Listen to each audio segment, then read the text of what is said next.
Hey, yo, peace, everybody. Welcome to another episode of the Four Elements United. I am Big Shoe, I'm fire, earth. And water. and tonight we're going to talk about the show title is The Evil That Men Do. And what we're going to talk about is the adverse impact of capitalism on the Black family structure. And I just want to start off like this. I don't know where this conversation is going to go, but I hope that it's a substantive and meaningful conversation. I think it will be. I think it's a conversation that needs to be had in our community. I think it's timely. So we're just gonna get into it. There's none of us that are unscathed or not impacted by the advent of slavery. It American slavery, Caribbean slavery, Western slavery was one of the most atrocious events in world history. And it was a system that was capitalist, but in addition to the capitalism, they took it way, way, way, way, way far, on a physical realm, a spiritual realm, a mental realm. They really tried to get everything from our people. And we are still suffering from that. We really don't know the true depths. We're not cognizant of the true depths of the impact of those hundreds of years of monstrous behavior that was imposed upon us. But we're going to talk a little bit about it tonight.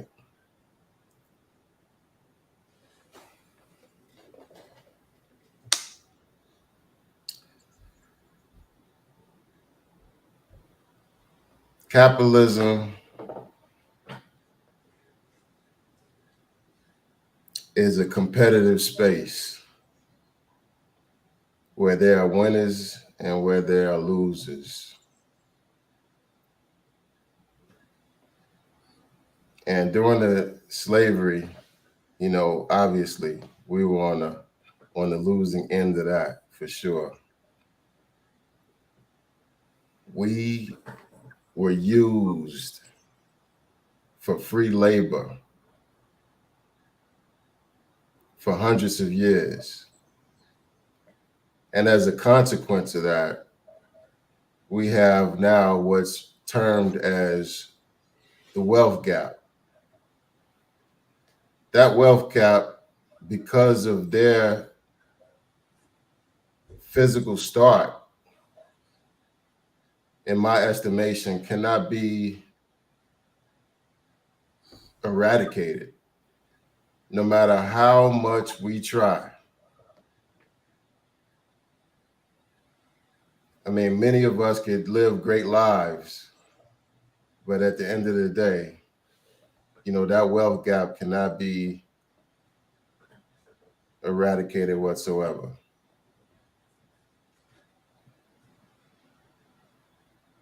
So the best thing that we could do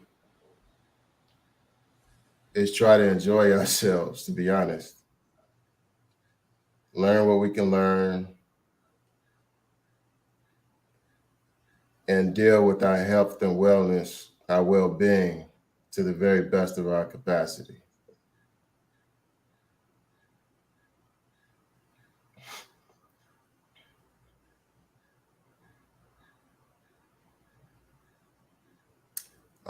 Where I want to go with this is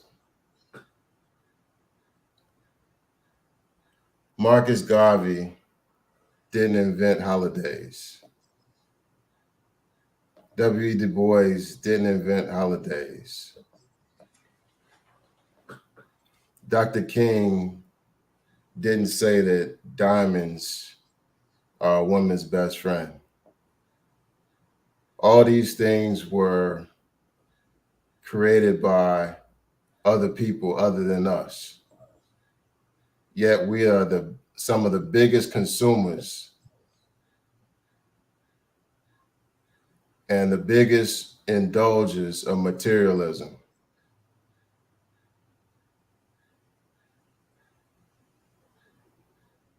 So I like to talk about why you think that is.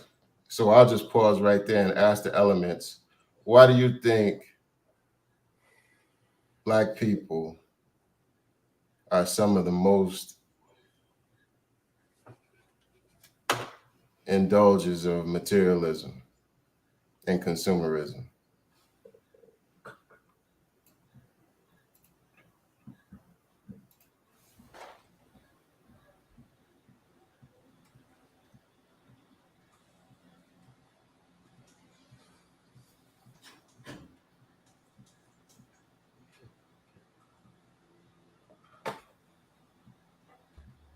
That's a loaded question, bro. I think that's where everybody is. You loaded the question, so you didn't ask us a question. You actually told us, to choose a side on that. At least that's where my delay is. I don't know about you, Fire and Earth. I mean, if you want to dispute it, dispute it. I mean, whatever you got to say it. It's a conversation. Well, I'm gonna tell you why I pause, because I want to pull up. I wish I'd known the subject beforehand. I would have definitely been prepared. I want to see what's the gap, the consumption gap. That makes a difference. You can be the largest consumer, and the difference between whoever's the second largest can be 1%. There's really no difference between that percentage. My argument is always this entire country is just full of consumption. We consume more than any other country in the world. Period. So I think it transcends, a racial aspect, in my opinion. It's just the context we live in. It's consumption.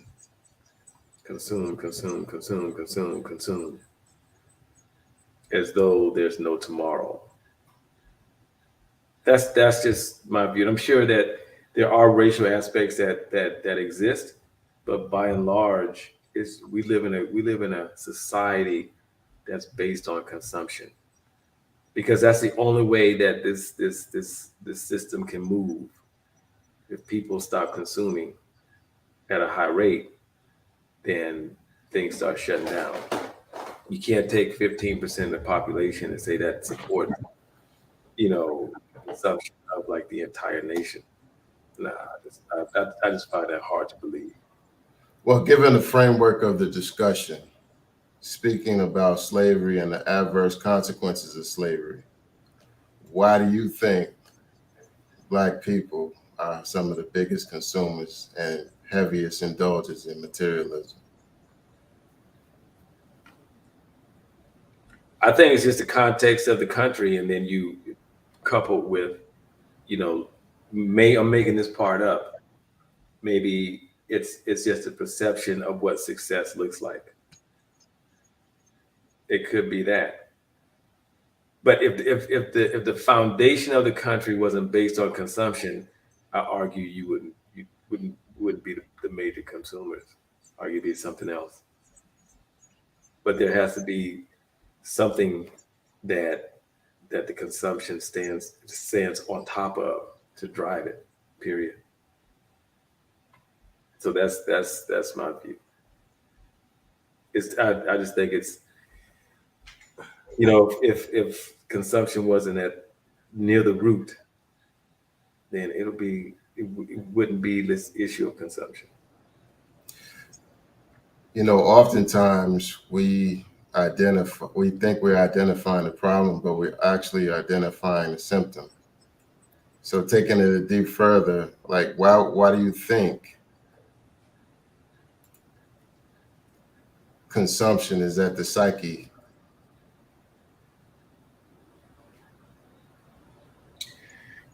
Well, I mean, you take any underserved group, care what the group is, and there's a carrot dangling, a diamond carrot, and someone states that this is what success looks like, then whether or not you have achieved that monetarily, people will actually want to look as though they've achieved that. To me, it's not even deep. It's just simple. It's very basic to me. So I think I had to go back to the environment that I grew up in to deal with this question that you asked. I'm with water. It is loaded.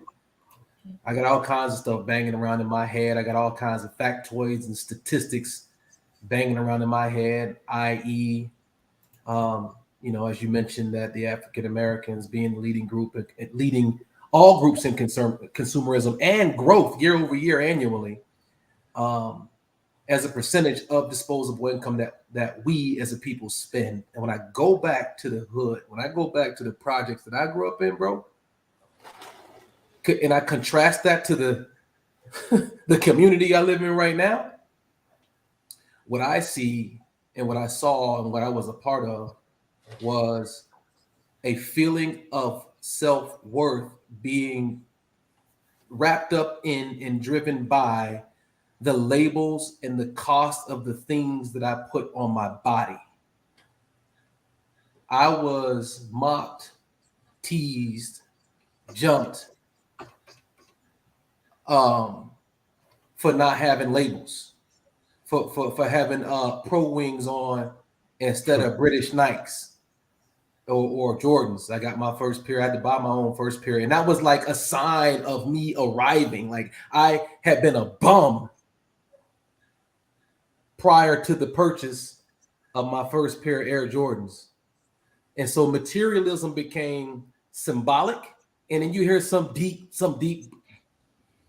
so-called woke brothers talking about the kings and queens we came from who are adorned in gold and this and that. Well, all that might have been true historically, from a historical context. The part of the world that I came from, the consciousness was we place value in things, materialistic things, what we put on our bodies.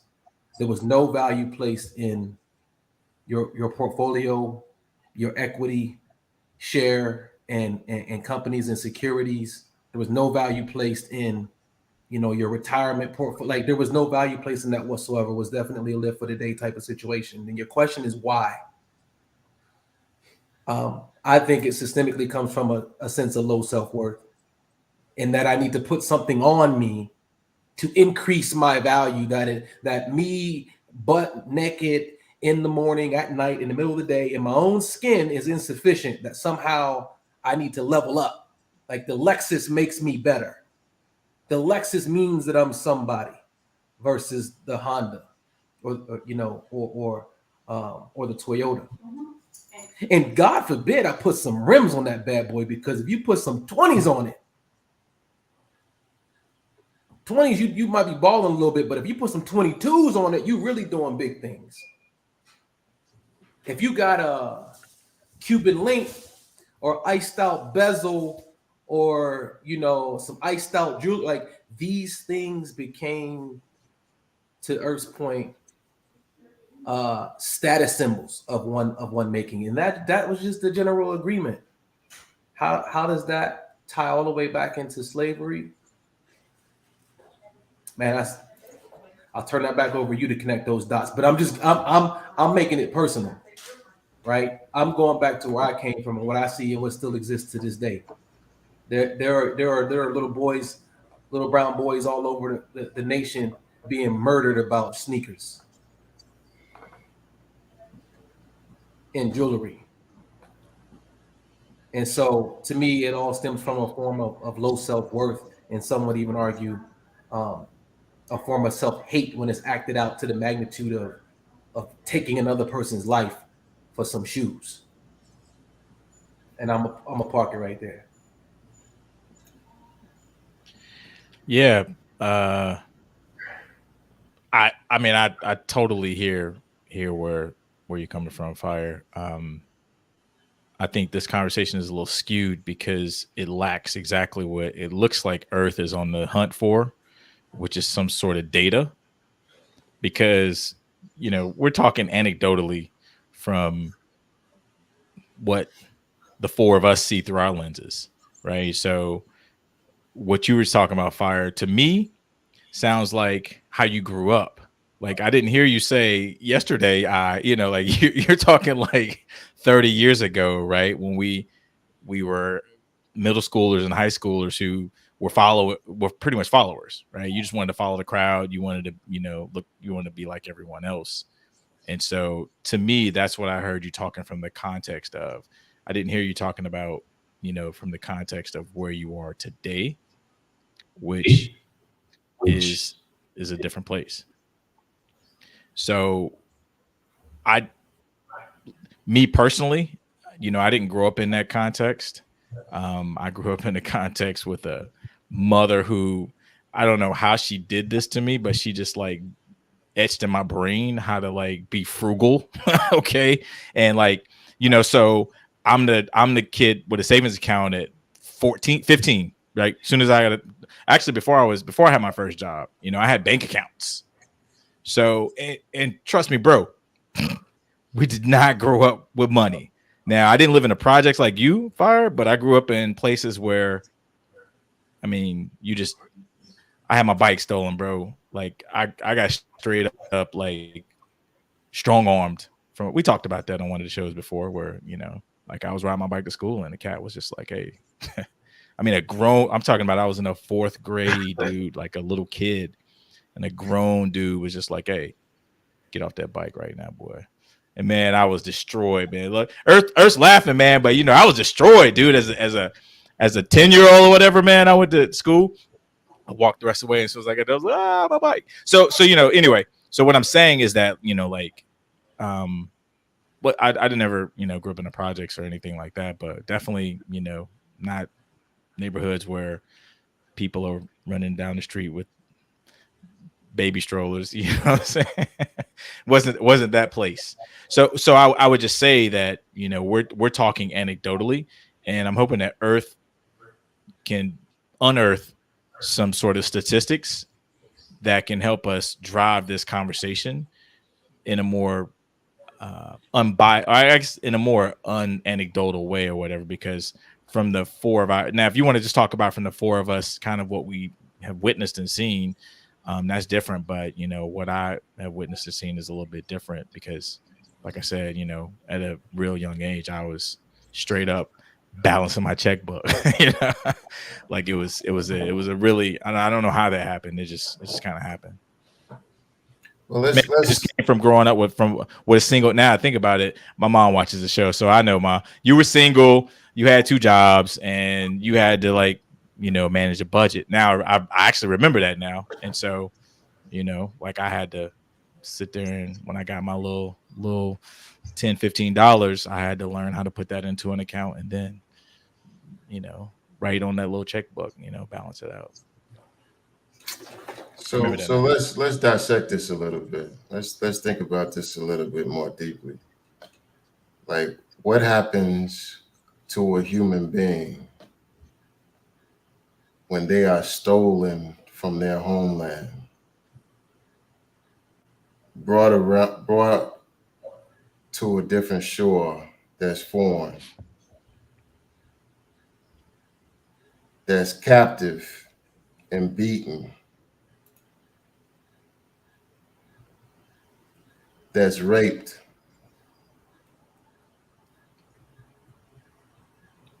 babies cut from their stomachs,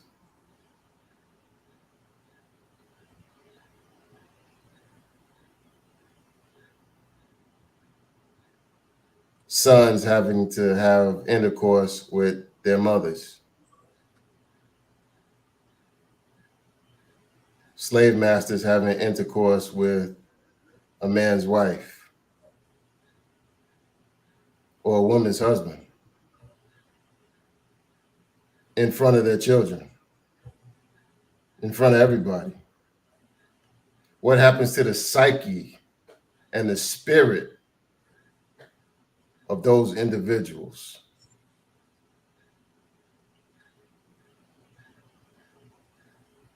I'm asking you guys. There we go. Who wants to start?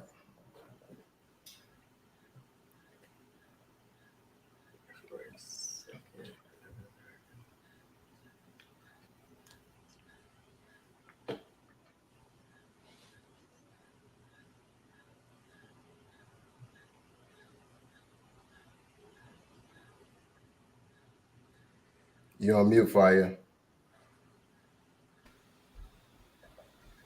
I think we live in, maybe not bear witness every day in our own personal lives because of where we are individually, but we're cognizant of the impact of all the things that you mentioned. There's an unquantifiable level of trauma that is collective, and just because 10% of us have managed to thrive beyond the national mean in terms of income and education, doesn't mean that there's not a systemic problem that is tied back to, from a root cause perspective, everything that you just mentioned. I think we can get in our bubbles, we can get in our zip codes, and the cream, so-called cream, rises to the top, and so our networks look like us by and large. Most of our networks, I bet if we examine each and every one of our networks, are college graduates, people who have amassed six figures or well into the six figures, some seven figures in income. And so this becomes, what you think is the reality for most people, but it's not for most people that look like us. And I'm not gonna step over that.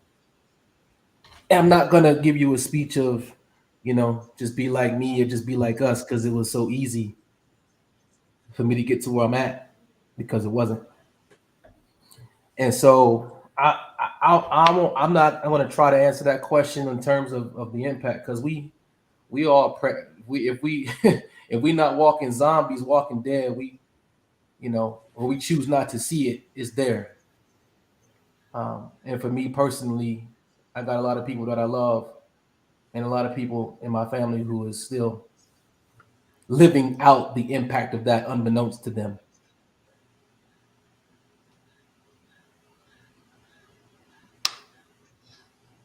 But just leaving it right where it is from a historical perspective, right?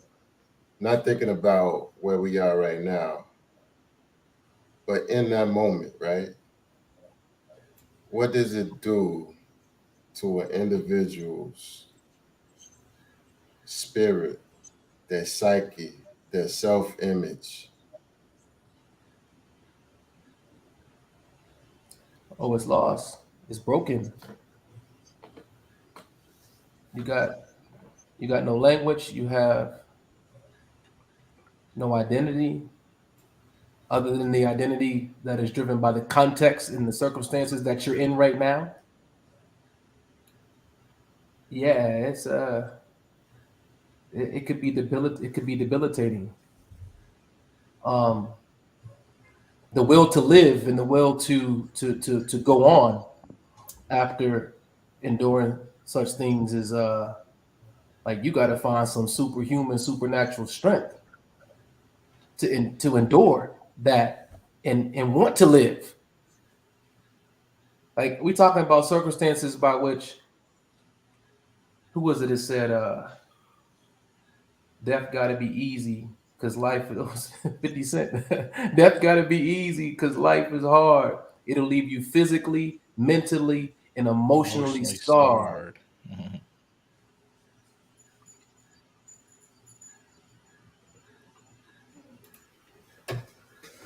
And to choose life inside of that, You got to be a strong-willed people.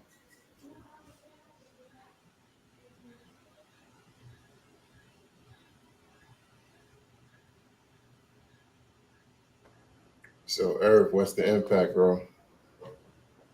I'm looking up. I'm not really sure what y'all talking about. To be honest. I'm looking for data. What I found so far is we're actually not the highest, but I'm looking for like something just concrete. But I know we're not the highest consumers that I found out. So we're not in the I mean, mathematically speaking, we can't be the highest consumers because we don't have the highest income. That's what I was talking about earlier. That's why I found that hard to believe when that statement was made. But go ahead. I'll chime in a second. What do you think, Water? What happens to a person's self-image and who they are, and, their psyche? Fire, he covered it pretty well, bro. Like, I can't add to what Fire said. He basically did a good job of explaining that. So let me ask you this as a follow-up. At what point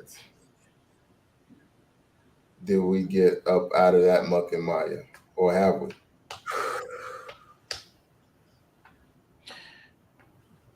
Well, I mean, I'm kind of over there in Earth's realm. I'm having a tough time following the conversation because, like what Fire said, what I see is completely different. Now, look, let me be clear. I'm not saying that everybody, like I know there are Black people suffering, they're struggling, right? They started out with a bad start in life. However, there's immigrants like that. Dude, there's straight up white people like that. Lots. So, what Fire said is really, true. We see what we see because that's what we see around us. Like that's what I've surrounded. And like it's not my network, it's actually my friends. And maybe it's just because I never gravitated towards people who just had certain tendencies or whatever. But like my close friends, they might not be making serious bank or whatever, but they're not in that debilitating state that you're describing or whatnot. So when you ask me, have we made it out of it? I say, yeah, we made it out of it. Like you've made it out of it. I've made it out of it. Earth's made out of it. Fire's made out of it. Though? There's elementals that are watching right now that have made it out of it. When did that occur? And so if it wasn't possible, then all of us would not have made it out of it. That wasn't the question, though. Yeah, but you said it's a conversation. So I'm having a conversation. You trying to tell me what my answer should be? Like you do to me every week? Bro, I'm in the present. You're talking about last week. No.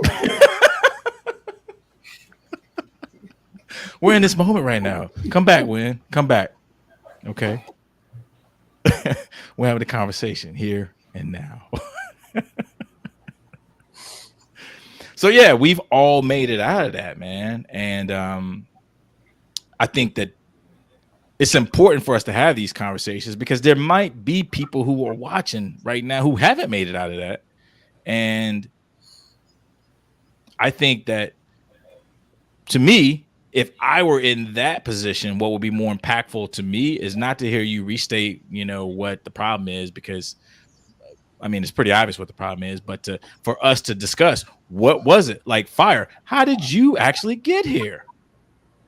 Like you talk about you were a project, like you grew up in the straight up projects, right? How did you actually, so when is saying it, right? You started from a bad start, you're in lane 8, okay?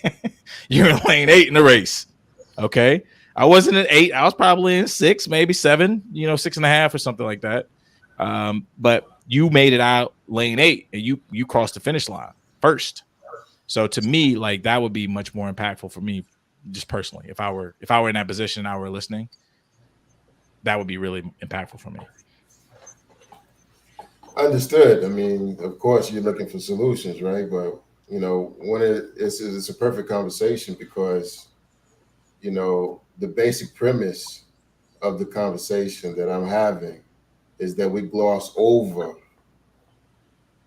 the systemic issue, that we really don't understand the fullness and the depth of the atrocities that occurred to our people, and why we're currently in aggregate in the situation that we're in.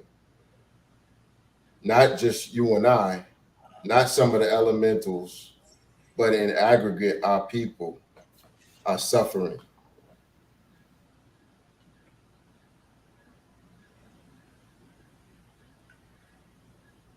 You know, I think that this is it's a powerful topic. Um, and I was just um, thinking of doing some research around some things that I heard from Judge Joe Brown recently around all of this. But I wanted to confirm, like he gave some references, and I just wanted to read those for myself to really start digging down. I mean, this is like someone mentioned earlier. I kind of heard while I was looking up some stats. While you were researching, you were Yeah. straight up not.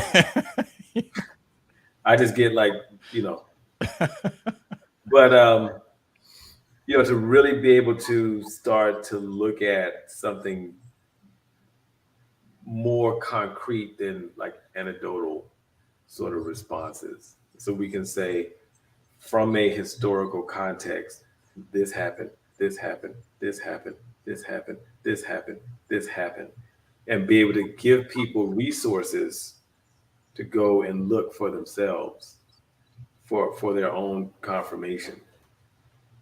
Because we can really talk about this all night and really possibly not be speaking from a standpoint of what's actually so. Like this was actually done because of the things that uh, Judge Joe Brown was speaking about when I was listening to him earlier today. Um, made a lot of sense as to why we are where we are, and how even if you take the things that we mentioned earlier, take them out of the picture, you look at, okay, this was actually the view of a slave, which was, and I'm gonna talk about it a little bit, but I just want to read it so I can just really talk about it, and how there were pamphlets literally passed around saying, look, a male slave is like a wild stallion. Period. If the male slave is in the picture, then you can never tame the children. But if you make the female, and this if you make a mare, and this is all research, like this is when they were speaking about this was like known facts. If you take, so for example, if you take take wild horses, right? You take the male, you take the female, you take the what do you call them? Uh, uh, a child horse. I forgot the name, but anyway, take that. Just call them puppies for simplicity's sake. Okay, yeah. Okay, Wouldn't that be a cult? would it be a That sounds better than puppy. Okay.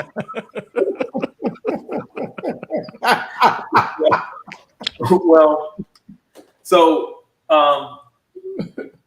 like ranchers could never tame a colt if the stallion was there.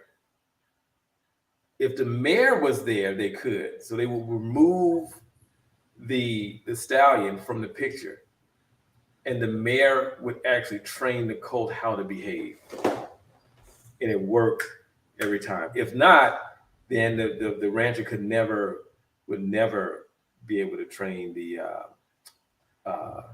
colt. Even if they remove the colt from the mare too early, then they will have a difficult time training the colt. They have to leave them there through probably teenage, whatever age. He just specified an age, and then they could train them. And so that was the formula that was used to actually train our enslaved ancestors, and it worked like a charm. So that's what I mean. We can speak anecdotal, but I really want to talk about like these were actually documents that were passed around. This is actually what did happen, and I know it probably goes deeper than that, but that has a huge impact. And in the document, he said you have to make the female feel as though she is superior to the male, and then you'll never have a problem with how she trained and raises the colts, because she'll train and raise them to be obedient to the system, whatever the system is. That's what she'll do. It's a beautiful formula, it really is. It's a genius. So, like, that's the kind of information that I would prefer to bring to this conversation, as opposed to anecdotal um, information. So, yeah, that's my take. What you think about that fight?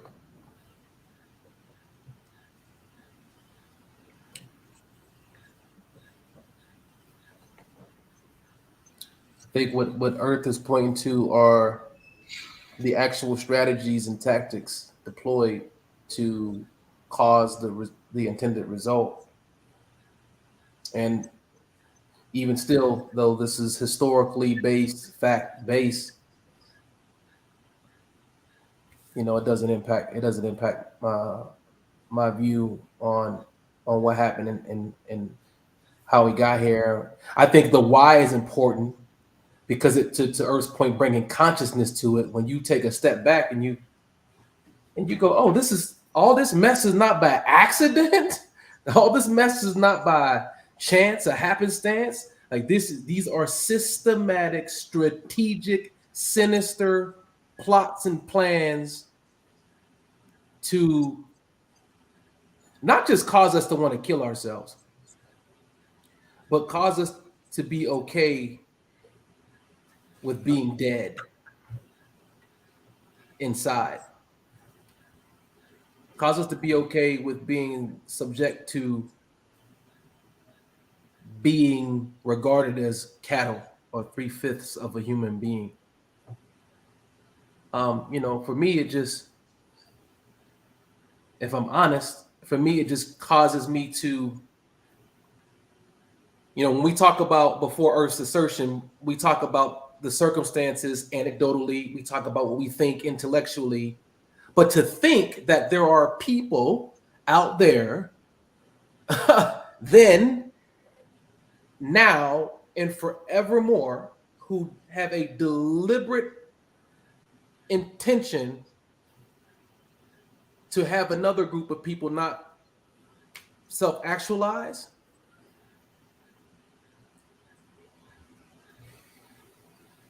is wild. It's wild. And so we have to understand, to Earth's point, the games are being played, the game that was played, the intention of said game, so that we can have a choice. That consciousness brings about awareness. That awareness, if you have a desire to not be a participant, willful ignorance at that point, now that you know, to take a step back and be like, nah, son, like I'm going to live my life. And you said it at the top of the call, whereas we fall back into a place of like, how can I be the most accomplished in my life? How can I live the best, most enjoyable life as an individual?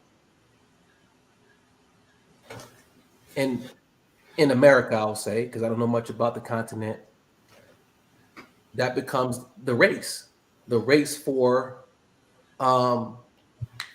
success, the race for making it at the individual level, right?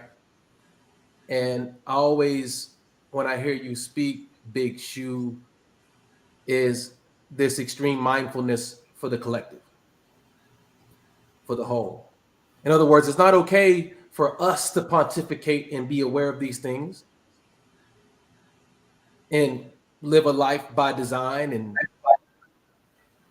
will things into existence or or be obedient to our higher callings and purposes, but there's an unrest within you that won't sleep until we're all free. And I just want to acknowledge you for that, and for bringing the conversation to this platform and pushing the conversation forward. It is a powerful conversation, and it is a necessary conversation. And now I'm gonna go to Earth's Water's point. What would be? I'm putting myself in the shoes of my brothers and my people who's still in it, who's struggling daily. What would be more impactful for that audience is not necessarily the how and the why, but the like. How do I get out? How do I get out? How do I get off this? How do I get off this ride? What can I do right now? What can I do today? You know, what reconditioning or unlearning from miseducation and default, hardwiring do I need to be mindful of so I can get up out of this? Because now I'm conscious of the fact that I'm not free.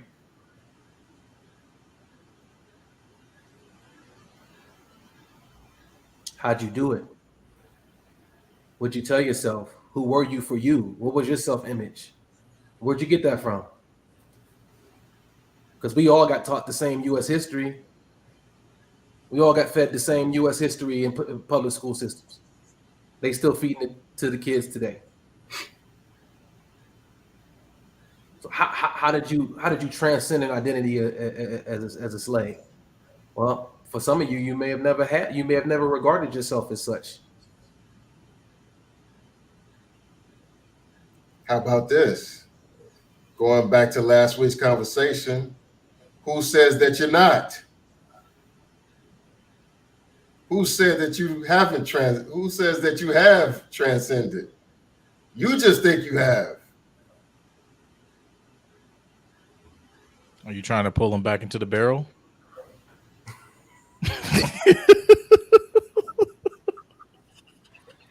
My point is that, we think of this as some type of historical issue, but the adverse impact is still being experienced at various levels by all of us. Still.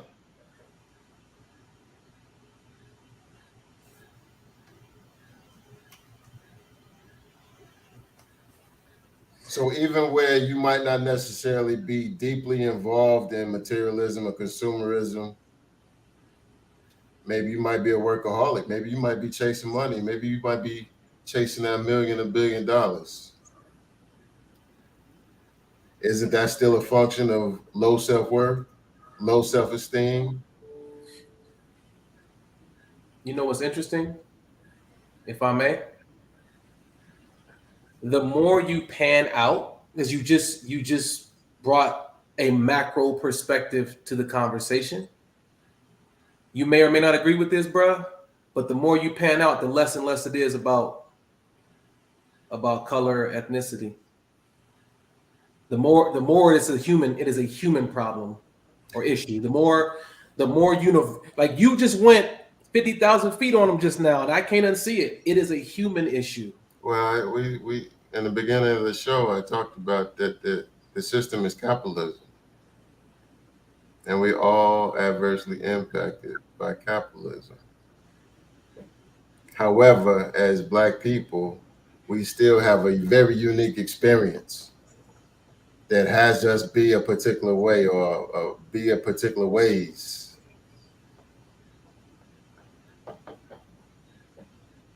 So let me ask you this. You talked about value of labels, right? Where do we get that notion from? Who put the value of exterior materials in our face and had us deem that for ourselves as well?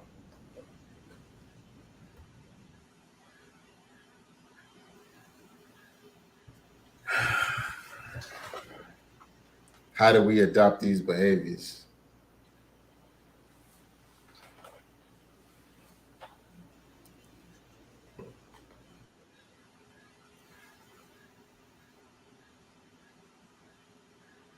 That's a good question, because you can't necessarily say it's media, because when you think back, like most material things were never meant for us to consume. That's why they're advertising to um, uh, to our community is never really been a thing, and so it goes beyond media, because media, corporations don't really historically didn't really advertise to us. No, just like Adidas never advertised in our neighborhoods, but why did everybody wear Adidas? It's because of the song, man. Right. Exactly. So some of it we have to be responsible for. We can't. Some of it we can't look out. Who you think Birkin advertises to our community? I argue they don't.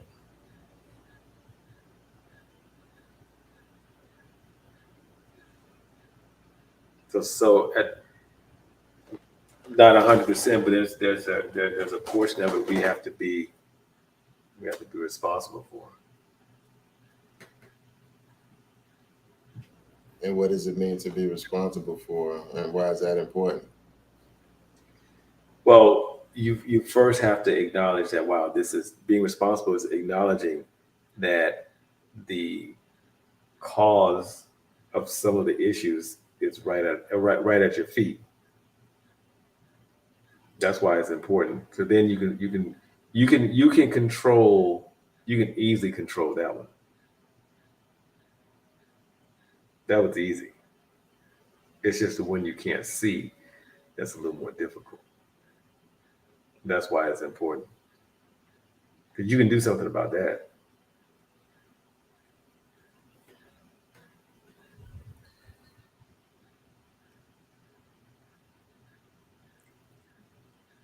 Hey, Water, do me a favor, bro. pull Danny's comment to the stage. The last one? Yeah, man.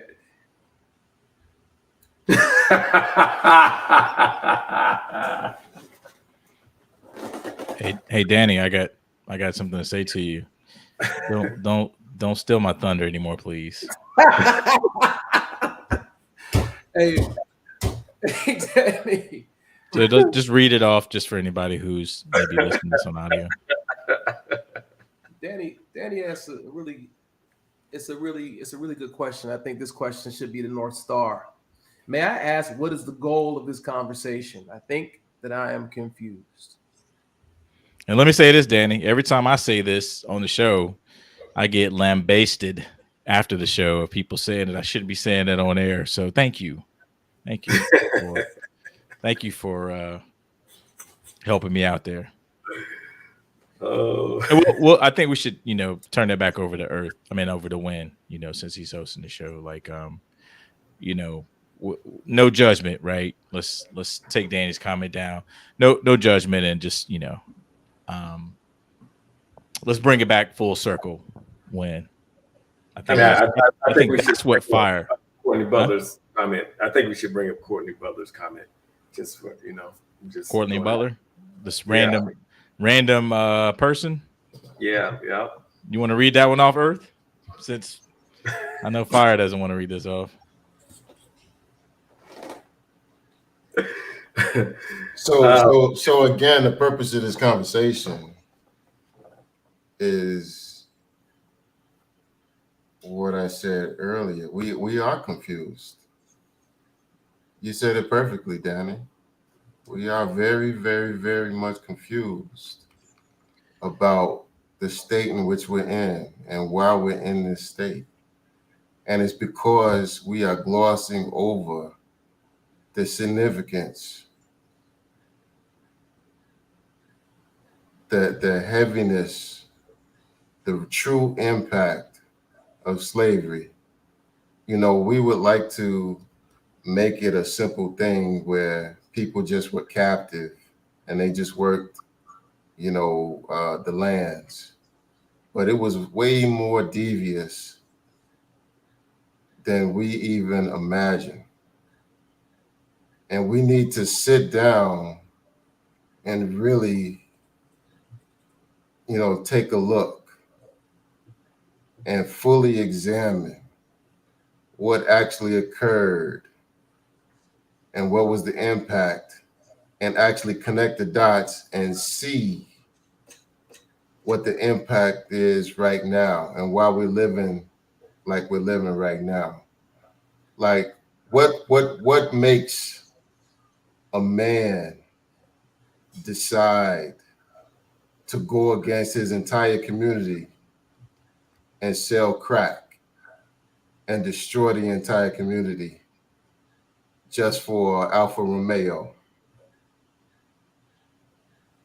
or a mink coat?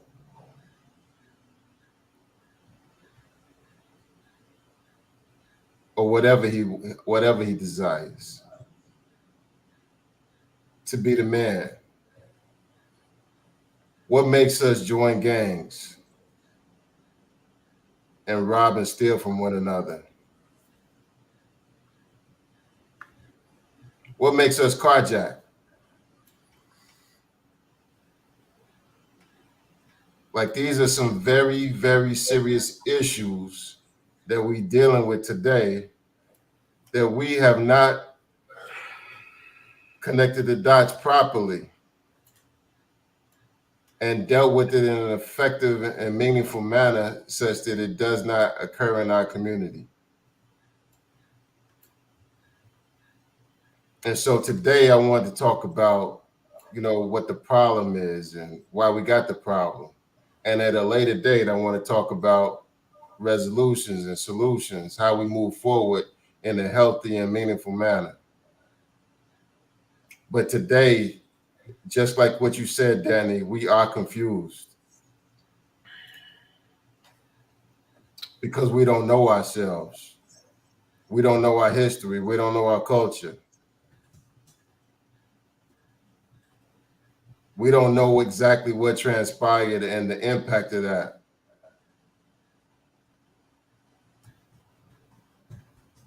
The deep trauma. Why do we do what we do? Why is it that we want to put blue eyes on our eyelids? Why do we want to shave our heads and then go get weaves? Why do we want to cut our nails and then put, fake nails on? Why do we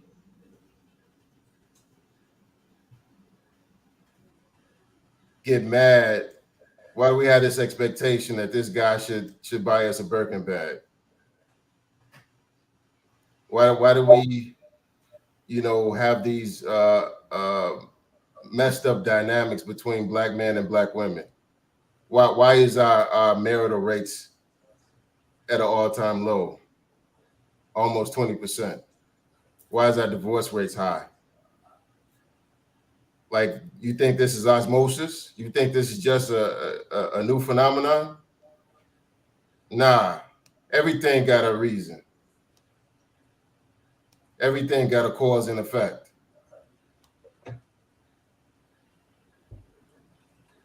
Until you actually deal with the cause effectively, you can't remedy it. So I'll pause right there because I see Fire want to say something. I was just thinking, bro. I didn't necessarily have anything to say. I was just thinking about what you were saying. He saw that little cartoon bubble come out your head. Right.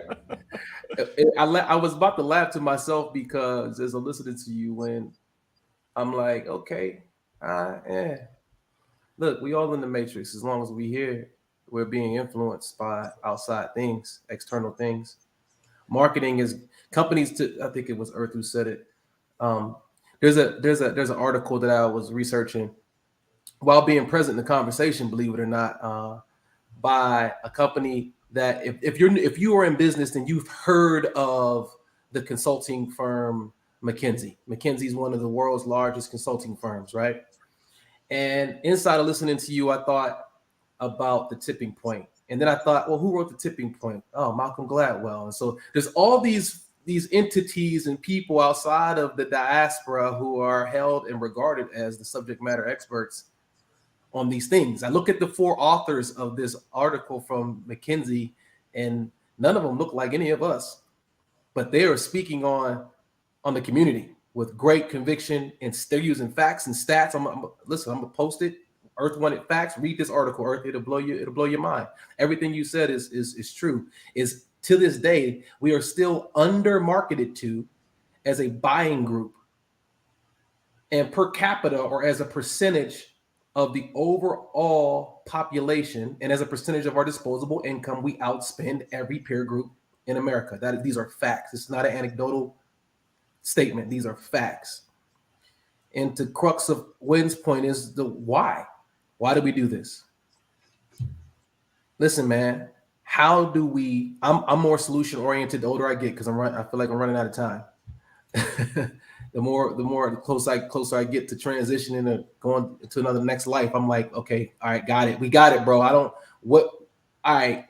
How do we get to a tipping point where the majority of the collective consciousness, or that point that causes a majority to kick over into a conscious space of mindfulness about the game that's being played, and shift the behavioral, pathological behaviors from spending and consumption and consumerism to equity? Because if we just move the dollars from brands that don't even want our dollars anyway, they ain't even marketing to us. We got money, they ain't even trying to get it. That's what the article's about. The money we have and the buying power we have, that these companies don't even want the dollars from us. It's actually an article for these companies to stop ignoring us, to go ahead and get the money, because it's trying to give it to you. They want your bread. I mean, they want your brands, and you're not even talking to them. And so that's what I want to talk about. I want to take the conversation to a place of, if you got it for Polo, if you got it for Gucci, if you got it for Jordan, if you got it for 22s and 24s, if you got it for diamond bezels and Rollies, well, a Rollie is not necessarily a bad investment until you ice it out. Did you know that? How do we just shift from consumerism to equity? Because if we just did that psychologically, then we would own more land, we would own more real estate, we would have more businesses. We would begin to shrink that gap. But right now, that dollar is being spent in a transactional way that leaves the community quickly, doesn't circulate, and we have nothing to show for it but some clothes and some cars that are depreciating by the day. So that's what I got, bro. I don't really want to talk about how, like, I get how we got here. Like, what are we going to do about it? How can we be linchpins for the change that we're talking about? Obviously, it starts with ourselves, but how do we impact the whole in a more meaningful way? Well, you said the key word is if. And let me just say is that if you don't understand the problem, if you haven't properly identified the problem, you can never, ever, ever, ever, ever create the solution. And it would be nice to simply twinkle our nose and click our heels 3 times and shift from one behavior to the next. but life doesn't actually work in that manner. You actually have to hit the problem head on and then create a transformational shift to another way of being. But it all stems from the context in which you view things, right? If that doesn't change, if that isn't addressed in a powerful way, you're not going to get that outcome, or it's not sustainable.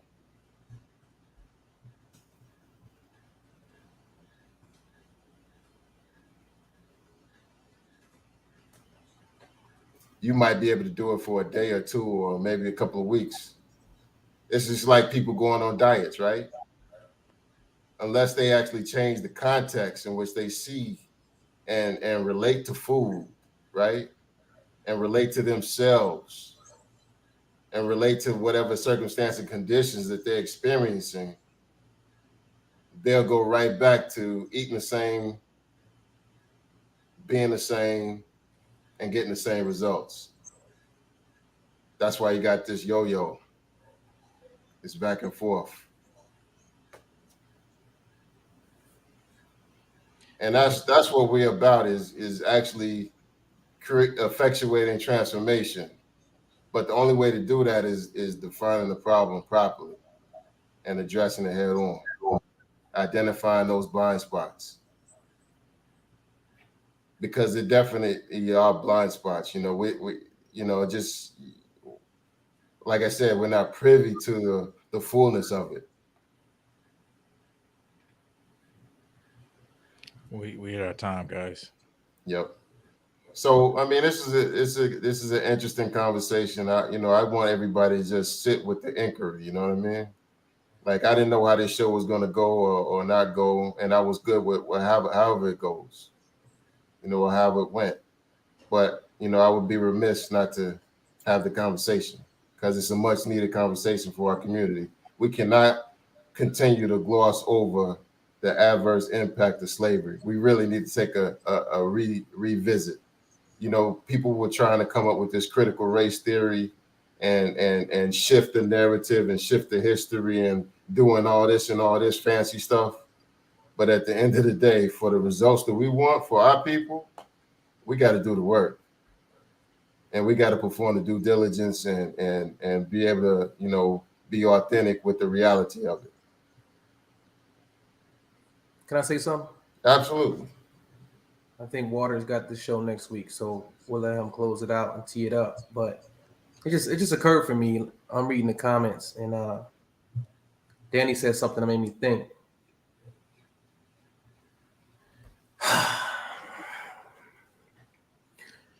Do you think that the people who need this show or can most benefit from this show is our audience? I don't think so. I'll answer it in the interest of time. The people who need this show or who can benefit most in terms of value and impact, the conversation that we're having, the way we have it, the way we speak, the way we look. Because in my mind, I'm seeing, I know that there's levels to consciousness and there's levels to this, there's levels to vibrational frequency. And our network mostly, like I said earlier, resembles our vibe. And we even talk amongst ourselves, and Earth and I have said this, that we actually feel like there are moments where I don't feel connected to the whole because I'm just in a different space.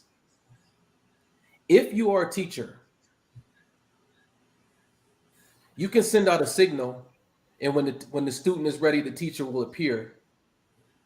But what I'm seeing right now in this moment is that there are so many students who are ready, and they haven't encountered a teacher who is looking, speaking, and being in a way that resonates with them from an emotional standpoint, such that they would listen. I got dudes who've known me since I was 5 that don't watch the show. They feel like it's over their heads. The language we use, the conversation, our disposition. It's like because I can't. because y'all don't want to curse. That's what it is. Basically, bro. In a nutshell, like if you really want to affect change, and you're like, I'm not just saying any of you individually, but if that is in you, who cares if you speak 2,000 words that nobody's rocking with? There's no resonance? Or would you rather say 20 or 200 words that cut straight to the heart of the matter and grabs and meets people where they are? For a long time, man, I've been when the student is ready, the teacher appears kind of philosopher. I'm gonna give it how it's given to me in the vernacular, which is given to me, because when I write, especially when I write, it could be poetic in nature.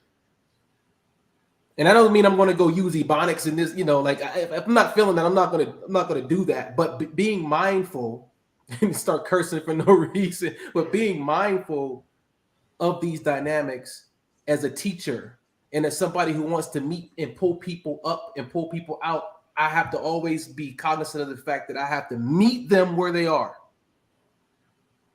Keep talking over their heads and using this executive MBA language, this 15 years of corporate American language, this dude who reads dictionary for fun language, and I'm gonna miss a lot of people. They're not picking up what I'm putting down. What's the point? I don't want to pontificate, guys. I'm not interested in sounding smart, wise, and intelligent, man. So next show, I'm gonna hold you accountable, Big Shoe. You said it. This show was about the problems. I'm gonna be incomplete until we get to the conversation around the solutions in the vernacular that the people that I know that don't live in Calabasas, that don't make well into the 6 figures, that don't view themselves as, beacons of possibility and what they can create and design their lives. And until them people is free, bro. Until we putting out a message to reach them, you see, we got the same faithful women elementals week in and week out. We get a couple of male elementals, but by and large, man, we are speaking in an echo chamber to other people who are as conscious or more conscious than us. And a very small subset of the population who watch us are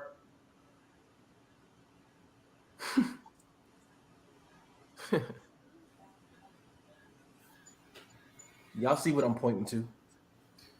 Yeah, but that's a nice soundbite, bro. At the end of the day, the Bible is the Bible. The Quran is the Quran. The Gita is the Gita. It just stands as it is, right? And whoever is ready and open and receptive is going to get the meat and potatoes.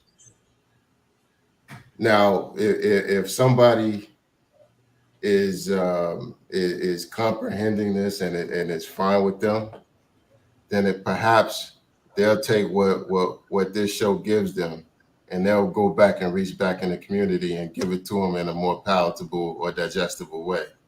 So, but at the end of the day, it still serves as something of substance to push the conversation forward for our people in aggregate. You can't be something for everybody. The unfortunate thing, right? And sometimes we have to grow and be responsible and grow into who we truly are to actually study something or hear something properly. So it'll all work out is what I'm getting at. But I understand what you're saying. You already know where I'm committed. So, I might speak in a particular way, right? But at the end of the day, my commitment is what my commitment is. And, you know, I'm rocking with everybody from top to bottom and all in between. All right, good guys. That's 110, man. Hey, Earth, you get closing comments. These two guys, man. If I had the master controls, I would permanently mute their mics. they look, they would be going on for another hour. Oh yeah, man. Like I hear that. But let me give you my point of view, my brother. You know, like, I mean, come on, dog. Come on, man. Earth, what's your closing comment, man? My closing comments are just like as everyone was speaking, I was just thinking like this is you would have to take each issue and spend time dissecting each issue. And so this is a a good show to kind of bring the conversation forth, but you can't even come to a resolution until because every issue does not require the same resolution. So you have to take each and spend time to unpack it. So to come to resolution is going to take more than just an hour show. We can talk about it. So just I don't think we'll get there. But anyway, that's all I got. Woo. All right. So then let me close this out. Finally, let me put the nail in this coffin. Like boom. So, you know, Wynn likes to talk about the problem. I'm all about solutions. So next week, we're going to have a water style show. And I really want the elementals. If you want to engage in the conversation, I want you to go do the same homework, but everybody is going to bring something to the table next week. This isn't going to be about what I see somebody else doing. Like, you're going to bring what you're doing. And the question that we're going to talk about next week is one of my personal favorites, which is why don't you want to do the work? That's it. Next week, elementals, bring it. Why don't you want to do the work? And you personally. Wind, earth, fire. Why don't you want to do the work? That's what we're going to talk about. So until next week, see you guys and have a great week. Peace, everybody. Have a great week. Deuces.